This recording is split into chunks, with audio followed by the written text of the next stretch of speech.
দেশে সংঘটিত গুম খুন সহ সব হত্যাকাণ্ডের বিচার হবে বলে সংসদকে জানিয়েছেন স্বরাষ্ট্রমন্ত্রী সালাউদ্দিন আহমদ।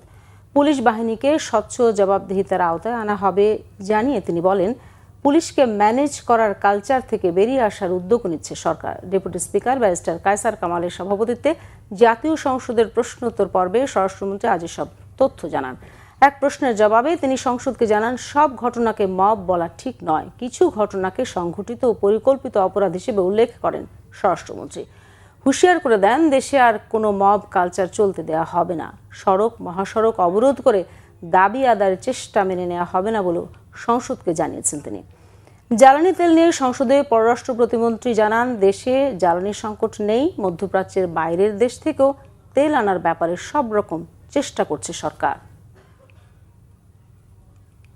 রাজপথে অভ্যুত্থানকারী আন্দোলনকারীদের বিরুদ্ধে যারা হানাদার বাহিনীর মতো ঝাঁপিয়ে পড়ে হত্যাযজ্ঞ চালিয়েছে, ম্যাসাকার করেছে, গণহত্যা করেছে, তারা জনতার প্রতিনিধির মুখে কেউ কেউ হয়তো প্রাণ হারিয়েছে, কেউ কেউ আহত হয়েছে, কিন্তু সেটা যুদ্ধের ময়দানে ফয়সালা হয়ে গেছে। এবং সেখানে জুলাই যোদ্ধাদেরকে সুরক্ষা দেওয়ার জন্য যে অধ্যাদেশ জারি করা হয়েছে, সেই বিষয়ে আমরা এই অধ্যাদেশটি এখানে গ্রহণ করার জন্য সবাই সর্বসম্মত হয়েছি। এই দেশের সকল গুম খুন হত্যাকাণ্ড এবং গণহত্যার বিচার হবেই।